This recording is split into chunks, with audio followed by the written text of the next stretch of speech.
Hello dear student, स्वागत है आप लोगों का ऑनलाइन स्टडी क्लास में। मैं आज आप लोगों को क्लास 4 एंड 6 का इंग्लिश ग्रामर में चैप्टर 8 पढ़ाने जा रहा हूं, जिसका नाम है एडवर्ब। आज का हमारा टॉपिक है एडवर्ब, यानी कि क्रिया विशेषण। क्रिया विशेषण क्रिया विशेषण क्या होता है, पहले इसके परिभाषा को हम जानेंगे। क्रिया विशेषण मतलब स्पेशली क्रिया विशेषण है, यानी कि जो क्रिया की विशेषता बतलाता है। नाम से ही क्लियर है, जो क्रिया की विशेषता बताता है वही क्या होता है, क्रिया विशेषण। लेकिन सिर्फ क्रिया नहीं कहेंगे, बल्कि उसमें क्रिया की, विशेषण की अथवा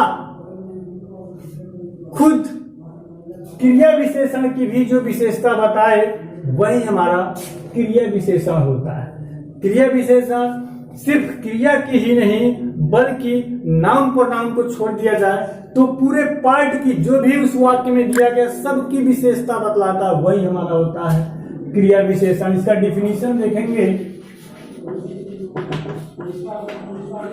डिफिनीशन देखें,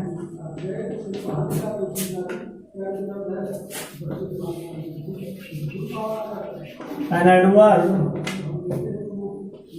adverb is a word which modifies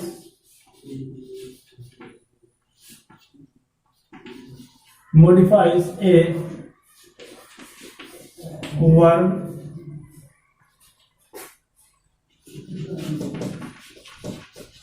adjective and adverb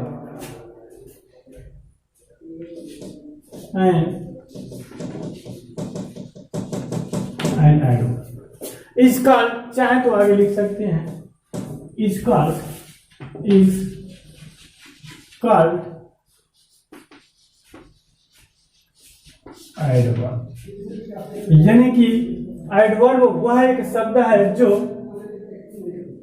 विशेषता बतलाता है। किसकी विशेषता बतलाता है? वर्ब की, एक विशेषण की अथवा खुद एडवर्ब की। यानी कि वर्ब, क्रिया अथवा खुद एडवर्ब की जो विशेषता बतलाने का काम करे वही हमारा क्रिया विशेषण होता है। तो दूसरे शब्दों में हम इस प्रकार भी कह सकते हैं कि नाउन प्रोनाउन को छोड़ करके पूरे पार्ट की वो विशेषता बतलाता है। जो शब्द नाउन प्रोनाउन को छोड़ करके पूरे पार्ट की, पूरे वाक्य की विशेषता बताए वही हमारा क्या होता है, क्रिया विशेषण। तो यह है क्रिया विशेषण का डेफिनेशन। अब कुछ वाक्य हम लिखेंगे, कुछ वाक्य हम लिख रहे हैं जिसमें आप पहचान सके कि उसमें विशेषण कौन है। जैसे पहला वाक्य दिया है, Ramesh is a very good boy. पहला, Ramesh is a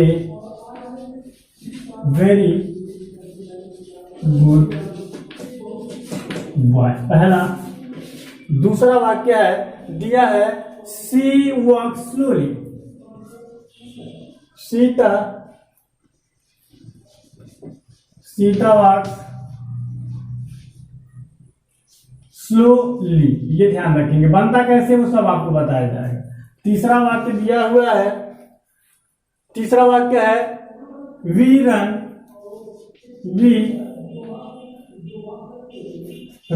very fast. We run very fast. ये कुछ वाक्य हमने लिखा हुआ है एग्जाम्पल के तौर पे, समझाने के लिए कि कौन इसमें क्रिया विशेषण यानी कि एडवर्ब है। यहां पर देखे हमने बताया क्या डिफिनीशन में कि क्रिया विशेषण जैसा कि नाम से ही क्लियर है, जो क्रिया की विशेषता बतलाए। लेकिन सिर्फ क्रिया की नहीं, बल्कि क्रिया के साथ साथ जो विशेषण की भी विशेषता बताए और साथ ही साथ खुद क्रिया विशेषण की विशेषता बतलाए, वही हमारा क्रिया विशेषण होता है। जैसे यहाँ पे विशेषण की वो विशेषता बता रहा है वेरी, बहुत ही अच्छा, तो इसकी विशेषता बता रहा है। यहाँ पे क्रिया की विशेषता बता रहा है और यहाँ पर एडवर्ब की विशेषता बता रहा है।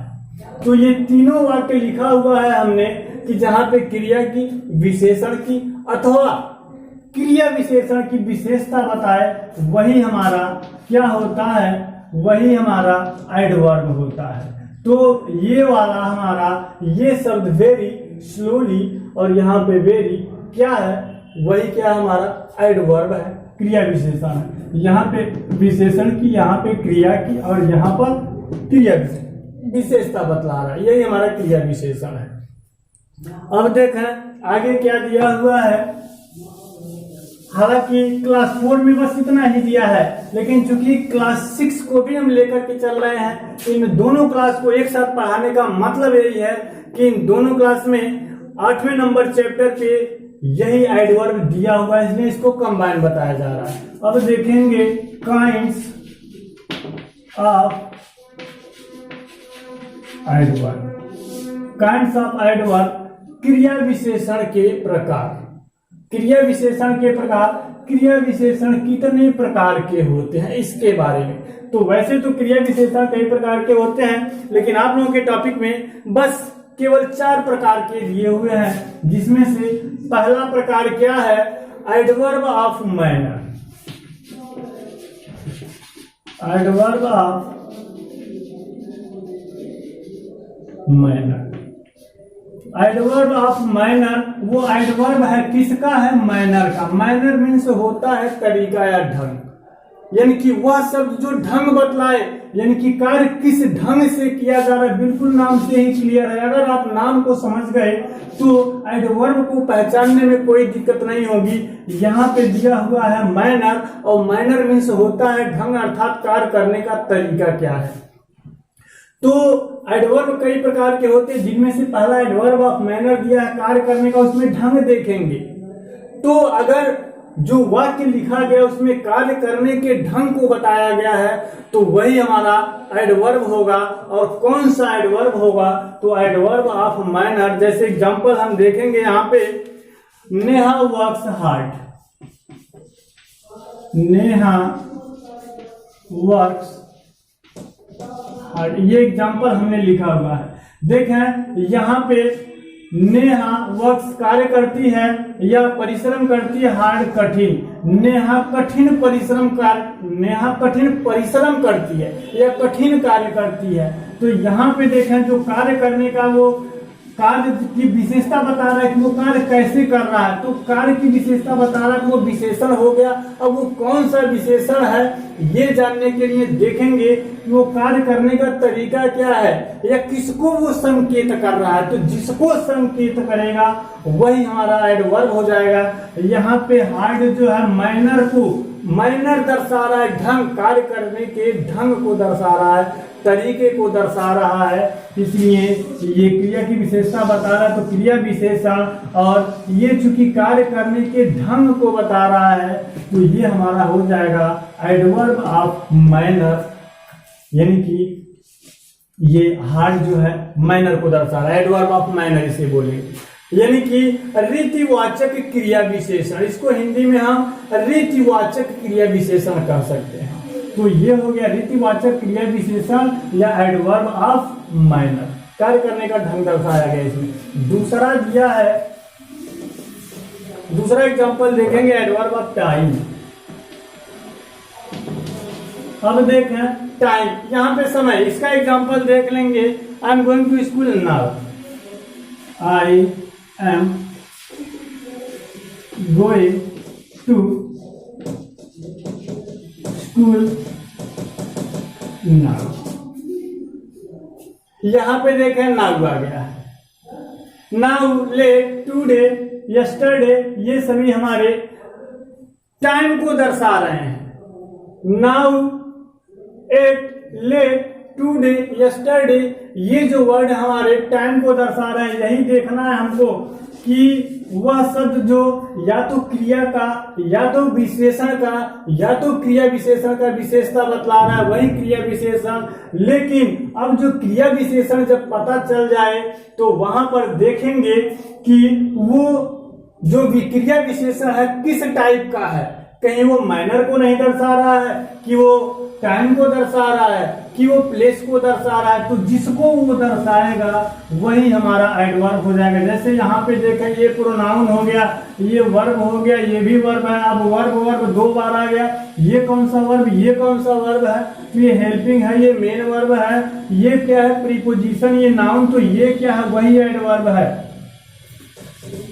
अब चूंकि कार्य करने का उस समय दर्शा रहा है, तो जो समय को दर्शा रहा है, now, then, late, yesterday, today, ये जो शब्द होते हैं वो एडवर्ब का काम करते हैं। लेकिन वो कौन सा एडवर्ब होता है, चूंकि ये शब्द हमारा समय को दर्शा रहा है, तो वो हमारा हो जाएगा एडवर्ब ऑफ टाइम। इसको हिंदी में हम कालवाचक विशेषण बोल सकते हैं। तीसरा देखें क्या दिया हुआ है, तीसरा दिया हुआ है एडवर्ब ऑफ प्लेस। बिल्कुल नाम से क्लियर है, अगर आप नाम को समझ गए तो एडवर्ब को पहचानने में कोई दिक्कत नहीं होगी। यहाँ पे देखें, अभी तक हम लोगों ने क्या देखा, एडवर्ब ऑफ मैनर देखा, वही चीज था, थोड़ा थोड़ा चेंज हो रहा। मैनर था कार्य करने का ढंग से बतलाया गया था। एडवर्ब ऑफ टाइम देखा, समय दर्शा रहा था कि कार्य कब किया गया है। अब देखेंगे adverb of place. Place means होता है स्थान, यानी कि जो स्थान को दर्शाए वही हमारा होता है एडवर्ब ऑफ प्लेस। जिसमें एग्जांपल देखें दिया हुआ है कि Neema is going outside, Neema is going outside. यहां पे देखें, नीमा जा रही है, कहां, बाहर जा रही है, बाहर की तरफ या बाहर जा रही है, तो क्रिया के बारे में बताया जा रहा है कि वो कहां जा रही है, बाहर जा रही है। तो वह शब्द जो स्थान को दर्शाए, जैसे इन हो गया, आउट हो गया, इनसाइड हो गया, आउटसाइड हो गया, अप हो गया, डाउन हो गया, अपस्टेयर हो गया, तो ये जो शब्द हैं स्थान को दर्शा रहे हैं। तो जो शब्द हमारे स्थान को दर्शाते हैं वही हमारा होता है एडवर्ब ऑफ प्लेस, जिसको हिंदी में हम कहते हैं स्थानवाचक क्रिया विशेषण। क्या कहते हैं, स्थानवाचक क्रिया विशेषण। तो यहाँ पे चूंकि ये स्थान को इंगित कर रहा है ये सब, तो ये हमारा हो गया एडवर्ब ऑफ प्लेस, स्थानवाचक विशेषण। अच्छा वो क्लियर है, तो ये क्या है, ये देखें ये नाउन है, ये देखें ये वर्ब है, ये भी वर्ब है, ये दोनों हमारे वर्ब हैं। तो ये कौन सा है, ये कौन सा है, ये हमारा हेल्पिंग वर्ब हो जाएगा और ये हमारा मेन वर्ब हो जाएगा। अच्छा ये नाउन है, ये पूछ लिया जाए कौन सा नाउन है, तो यहाँ पे ये आ गया प्रॉपर नाउन हो गया ये। तो इस प्रकार कोई भी जो वाक्य लिखा गया उसमें प्रत्येक शब्द पार्ट ऑफ स्पीच का कुछ न कुछ है, तो उसी को बस पहचानना है। इसीलिए हर चीज को नाउन को सिखाया जाता है, pronoun, verb, adverb, preposition, conjunction, interjection, सारा चीज सिखाया जाता है, ताकि प्रत्येक शब्द उस वाक्य में कौन सा रोल अदा कर रहा है उसको बच्चे जान सकें। तो ये तीसरा था। चौथा देखेंगे क्या दिया हुआ है, चौथा आपका दिया है एडवर्ब ऑफ क्वांटिटी। चौथा दिया है एडवर्ब ऑफ क्वांटिटी। अब क्वांटिटी का मतलब होता है मात्रा। वह शब्द जो विशेषण, विशेषता तो बतलाए, चाहे वर्ब का, चाहे विशेषण का, चाहे क्रिया विशेषण का, लेकिन वो मात्रा के रूप में, किस रूप में हो, मात्रा के रूप में। हमने क्या क्या सीखा, एडवर्ब ऑफ मैनर सीखा, एडवर्ब ऑफ टाइम सीखा, एडवर्ब ऑफ प्लेस सीखा। अब देखा एडवर्ब ऑफ क्वांटिटी आ गया है, मात्रा दर्शाए, वह शब्द जो विशेषता बताए लेकिन किस रूप में, मात्रा के रूप में, वो होता है एडवर्ब ऑफ क्वांटिटी। जैसे एग्जाम्पल हम लिखेंगे, I have less money, I have less, या सम भी कर सकते हैं, आई लेस, मच भी कर सकते हैं, मनी। यानी कि इसकी विशेषता देखें, आई हैव लेस मनी, मेरे पास धन है, क्या है, कम है। आई हैव लेस मनी, ये लेस होता है, मच होता है, मोर होता है। यहाँ पे ये जो विशेषता इनकी बताने का काम करे वही हमारा क्या होता है, ये क्रिया विशेषण हो गया, आई हैव लेस मनी। या दूसरा एग्जांपल हम लिख लेते हैं, जैसे you should eat that much which can be digest, ये लिख सकते हैं। यू, दो बार लिख रहे हैं, you should you should eat that much, which can be digested, which can be digested। दो एग्जांपल हमने लिखा हुआ है, यहाँ पे लेस आ गया है, यहाँ पे मच आ गया है। तो वह शब्द जो विशेषता तो बतलाए, चाहे वो क्रिया का, चाहे वो विशेषण का, चाहे वो क्रिया विशेषण का, लेकिन वो क्वांटिटी के रूप में हो। तो कुछ शब्द ऐसे होते हैं जो क्वांटिटी को दर्शाते हैं, मात्रा को दर्शाते हैं, जैसे लेस हो गया, सम हो गया, मच हो गया, मोर हो गया। तो ये जो वर्ड है हमारे मात्रा को दर्शाते हैं, तो इसीलिए उन्हीं के नाम पर पड़ जाता है इनका एडवर्ब ऑफ क्वांटिटी, यानी कि परिमाणवाचक क्रिया विशेषण। क्वांटिटी मतलब परिमाणवाचक क्रिया विशेषण। तो आप लोगों के चैप्टर में बस ये 4 प्रकार दिया गया है, हालांकि और भी प्रकार का होता है क्रिया विशेषण। तो जैसे जैसे आप आगे जाएंगे उसको उसी हिसाब से पढ़ाया जाएगा। अब उम्मीद है ये चीज जो पढ़ाया गया आपको समझ में आया होगा। अगर कहीं कोई दिक्कत हो तो आप इस वीडियो को पुनः देख सकते हैं। तब तक के लिए धन्यवाद।